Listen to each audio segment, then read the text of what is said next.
ओम जय कालका भवानी। अगर आपके भी कुल देवता या कुल देवी आपसे नाराज़ चल रहे हैं या आपसे किसी वजह से रुष्ट हो गए हैं, तो मैं आपको 4 उपाय बताऊंगा। बहुत सरल उपाय हैं जिससे कि आपके कुल देवी देवता और कुल देवता, आपके इष्ट देवता आपसे प्रसन्न हो सकते हैं और वो आपके घर में आपको संकटों से मुक्ति दिलवा सकते हैं।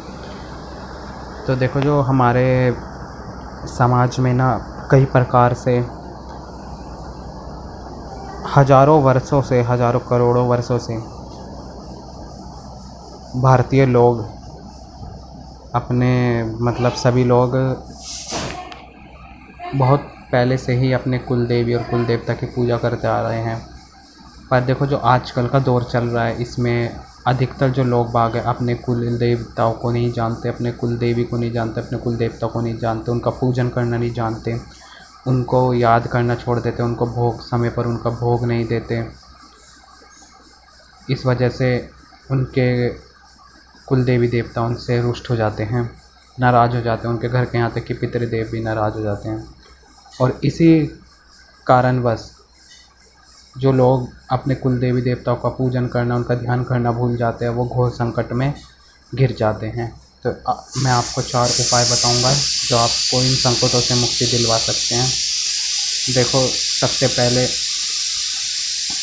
अगर आपके कुल देवी देवता नाराज़ चल रहे हैं तो सर्वप्रथम एक उपाय ये है। देखो, आपके घर में कोई भी मंगल कार्य हो रहा हो, शुभ कार्य हो रहा हो, जैसे किसी का जन्म होना, किसी का विवाह होना आदि अनेक प्रकार के शुभ कार्य होते हैं। इसमें आप अपने कुल देवी या जो भी आपके कुल देवता हैं उनके स्थान पर जाकर आपको उनकी पूजा करनी चाहिए, या उनके नाम से अपने घर पर ही स्तुति करनी चाहिए। उनके जहाँ आप अपना उनके नाम का दीपक प्रज्वलित करते हैं, जलाते हैं, वहाँ पर उनके नाम से उनका ध्यान करना चाहिए।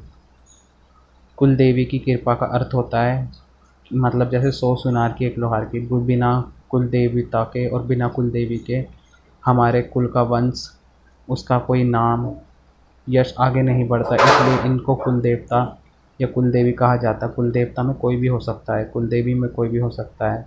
माता दुर्गा हो सकती है, शेरावाली माता हो सकती है, लक्ष्मी माता हो सकती है। कुल देवता में कोई भी हो सकते हैं, भोले जी, शिव जी, हनुमान जी, कोई भी हो सकता है कुल देवता। ग्रामीण देवताओं में कोई भी हो सकता है कुल देवता आपके घर में।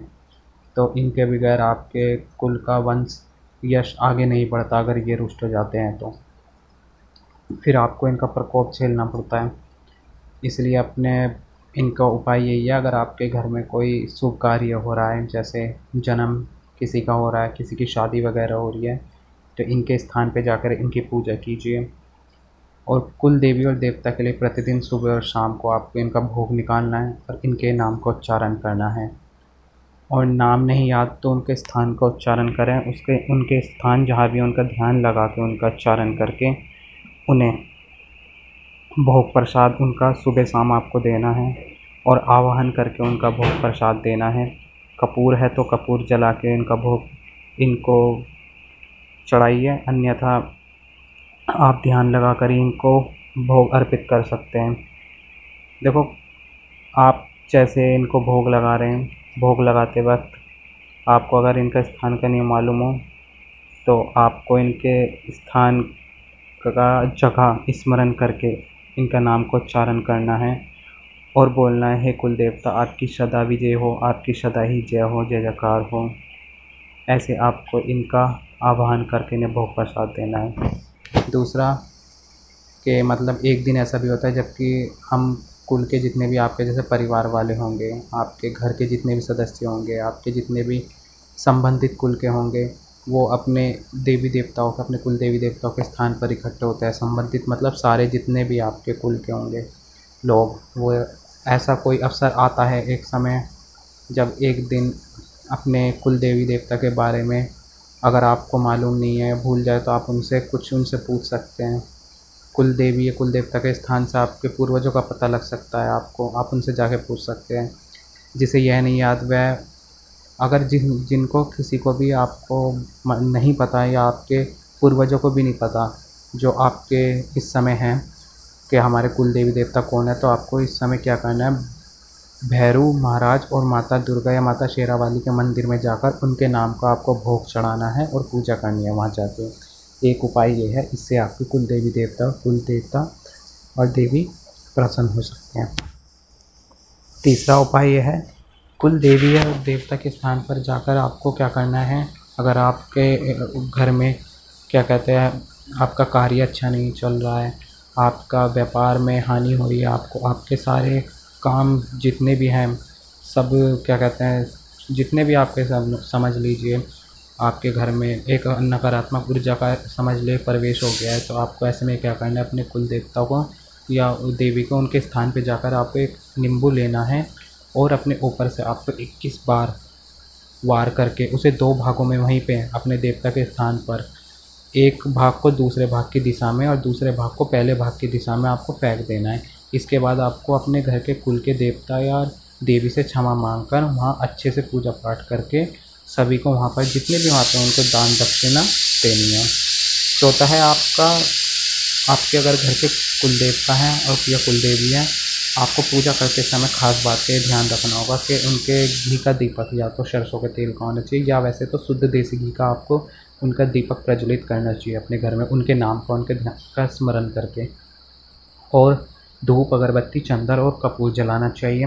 अगर आपसे भोग प्रसाद रूप कुछ नहीं बन रहा तो आपको उन्हें सुबह शाम लौंग बतासों का भोग प्रदान, जब भोग उनको लड्डू वगैरह या लौंग बतासों का भोग आपको ज़रूर चढ़ाना चाहिए सुबह और शाम। देखो, कुल देवता को चंदन और चावल का टीपा अर्पण करने से आपका जो जितने भी आपके संकट हैं, आपके दुख दिलादर, आपके घर में कितने भी नकारात्मक ऊर्जा है, उनका सर्वनाश होता है। अगर आप अपने कुल देवता को, अपने घर के देवता को चावल का टीका और चंदन का टीका अर्पण करते उन्हें लगाते हैं, तो ये एक बात का ध्यान रखें, आपको अपने कुल देवता को खंडित चावल नहीं चढ़ाने हैं। और कुल देवता को हल्दी में लिपटे हुए पीले चावल पानी में भिगोकर अर्पण करना सबसे शुभ माना जाता है। पूजा के समय अगर आपके पास पान के पत्ते हैं, इसमें पान के पत्ते का सबसे अधिक महत्व होता है, जिसके साथ आपको सुपारी, लौंग, इलायची और गुलकंद भी आपको अपने कुल देवता को चढ़ा सकते हैं। कुल देवी देवता को पुष्प चढ़ाते हुए उन्हें अच्छे से पानी में अच्छी तरह से धो लेना चाहिए।